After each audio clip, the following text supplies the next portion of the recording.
Hello, everyone. Hello, hello. We are back, and I am here with Jamal Gordon, candidate for Jefferson County Coroner. How are you doing today, Jamal? I'm doing great, doing great. Glad to be here. Awesome.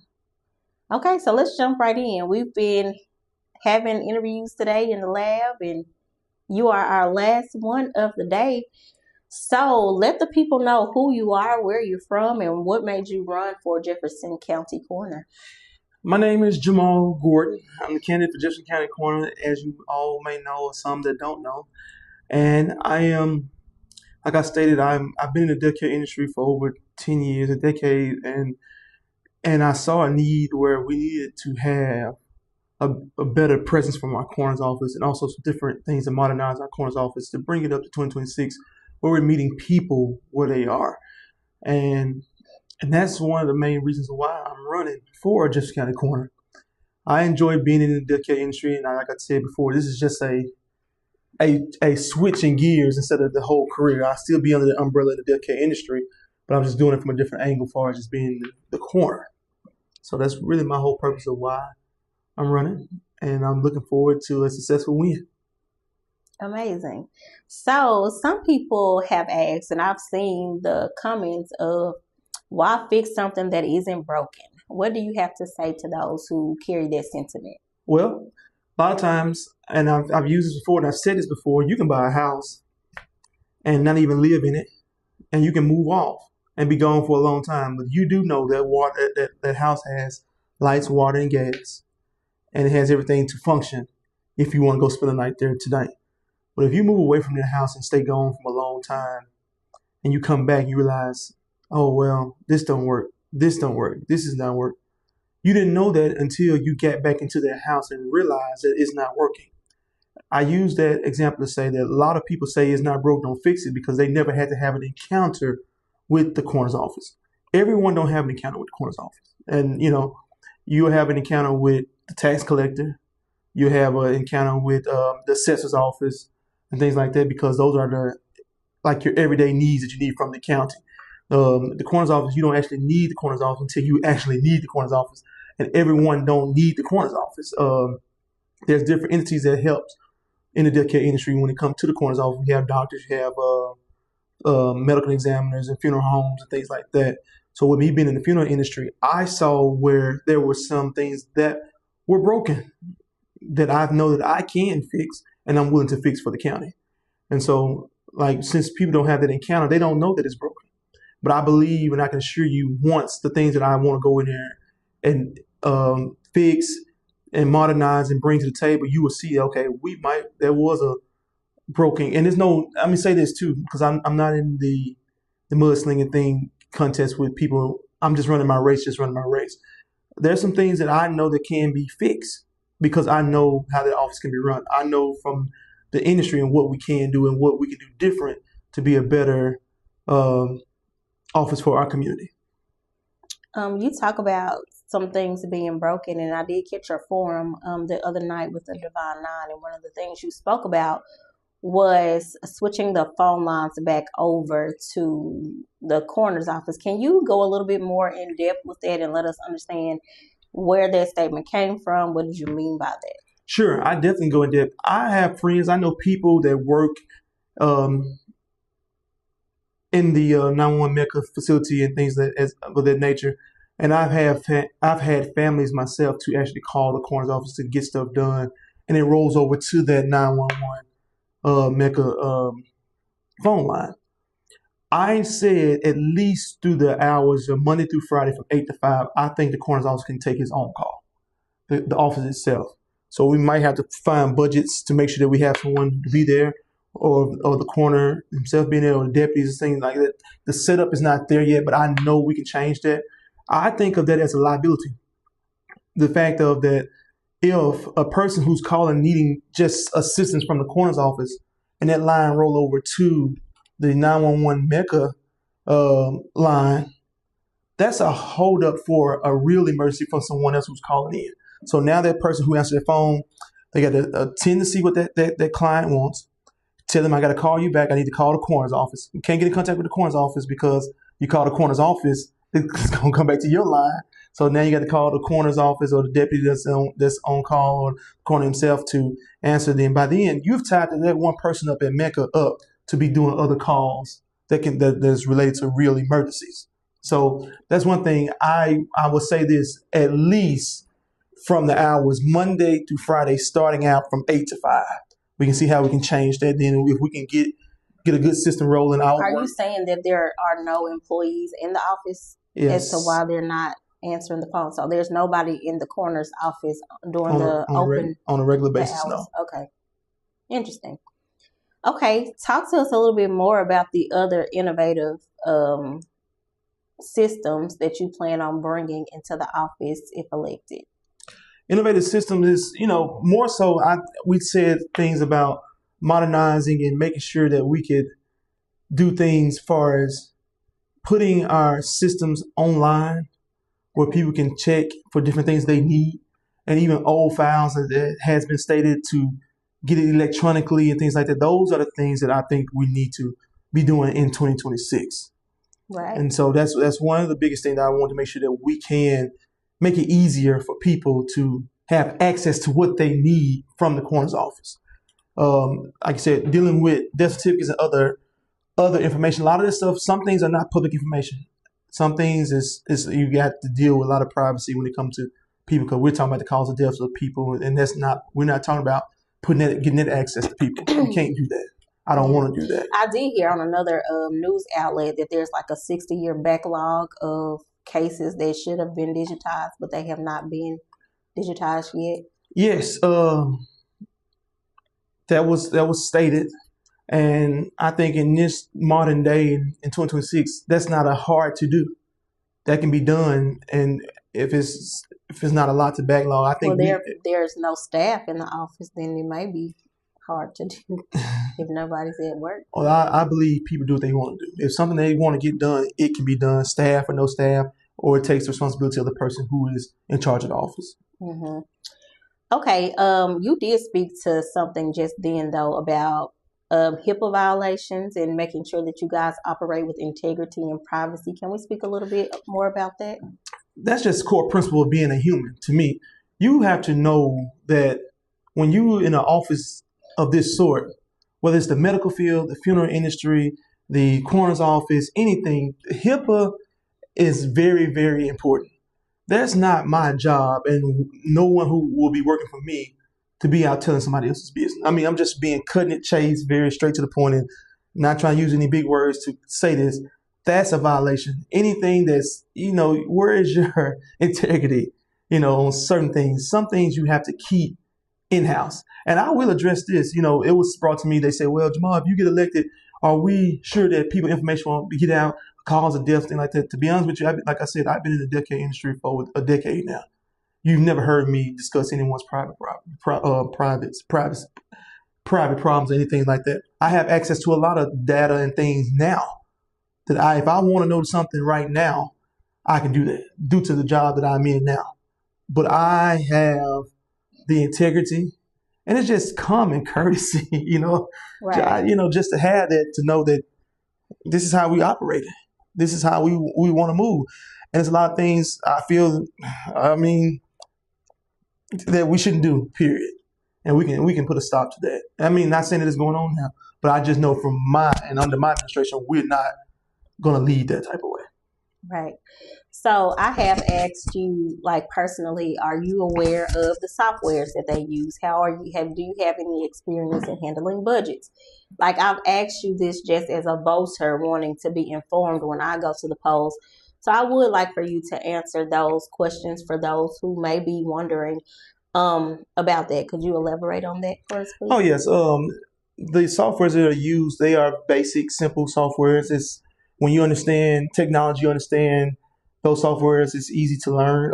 I have an E-Rave account now, where we use to complete death certificates, and it's a shared E-Rave system that across the state have that, from coroners, some doctors, some hospitals, and funeral homes have that. So I'm very, very, very acquainted and know about the E-Rave system. You have another system that they use, the NDI log, stuff like that. You can use that, and that determines the kind of what the coroner's office used to get information in a system with the state crime lab and different things like that as well.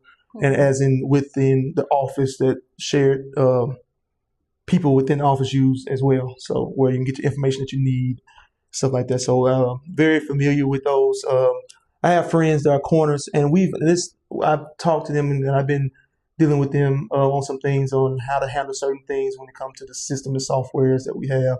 But again, I know I am very familiar with the E-race system due to the fact that I'm in the industry of the funeral home, stuff like that. Okay. When it comes to operating budgets and operating staff and payroll, what experience, if any, do you have with that? I have experience in operating a budget, and every job that I've currently in past, I've always had a budget where I had to learn to manage these funds within this budget, stay in the guidelines, the parameters of these budgets. Every job that I've had, I've been the leader. You know what I mean? So I had to know how to go ask for funds. I know how to operate in the same funds that we have. I know how to deal with certain appropriations, kind of balance things out. You have to have a lot of common sense when it comes to dealing with funds and that type of budget there. I can't put and I would not put other entities that I'm a part of. Those budgets are bigger than the current coroner's office now. Okay, gotcha. Are there any? Oh, do want you to talk about your 3 C's. I know on your platform you talk about the 3 C's. Could you elaborate on that a little bit for us? Do you know the 3 C's? Community connected, consistent and consistent something, and committed to something. Oh my gosh. Community connected, compassion and service, committed to excellence. And committed to excellence. If I'm compassionate in service, committed to excellence, that answer every question you ever had that you asked me today. Committed to excellence. I believe in doing things in the spirit of excellence. If we do it in the spirit of excellence, everything you asked me far as when we talked about the people's information, things like that, that part comes under the integrity part of my job. Mm-hmm. And I'm committed to do that and serve in excellence with integrity being leading. Having everybody want to talk about the big T, transparent. I was going to say transformation. Transparent. Everybody want to be transparent. That's the biggest. I heard this throughout this whole campaign with everybody. Mm-hmm. Transparent. So we have to lead with transparency, integrity. All that stuff falls under being committed to excellence. Compassion and service. Well, I'm compassionate to everybody. I don't care who you are. I don't see no color, black, white, red, whatever. I see people for who they are. And you have to have that same compassion for the rich, the poor, the middle class, the black, the white, the Hispanics, everybody. That's when compassion come in. Because when someone loses their loved one, even though there's not my loved one, I should have some form of empathy in me that makes me want to say, I need to serve this family as if it's my own. Because I see it all the time. You never know what you're doing by reaching that one person, by helping that one person, going beyond the call, not just catering to a certain demographics of the county. We have to make sure we're serving everyone with the same level of compassion.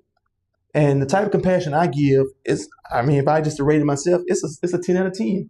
It's 10 out of 10. I love 10 people. 10 out of 10 would recommend. And I love people. When you have a love of people and helping people, I don't care who it is. My wife will tell you all the time, I see somebody driving on the road and I be wanting to stop. That's just because of me. But sometimes I can't. Sometimes my spirit tells me, no, this can be dangerous, this and stuff like that. But I can help anybody who needs my help. And that's how I want to leave that coroner's office, with compassion. And I want to say this again, because people will say, well, we got that now. I'm not saying what we have and what we don't have. I just know what I can do and what I want to bring to the table as far as this office. Kudos to people who are in office now, not just in my thing. Everybody's running. So that don't mean that, like, again, go back to the if it ain't broke, don't fix it. I think enhancing can be done.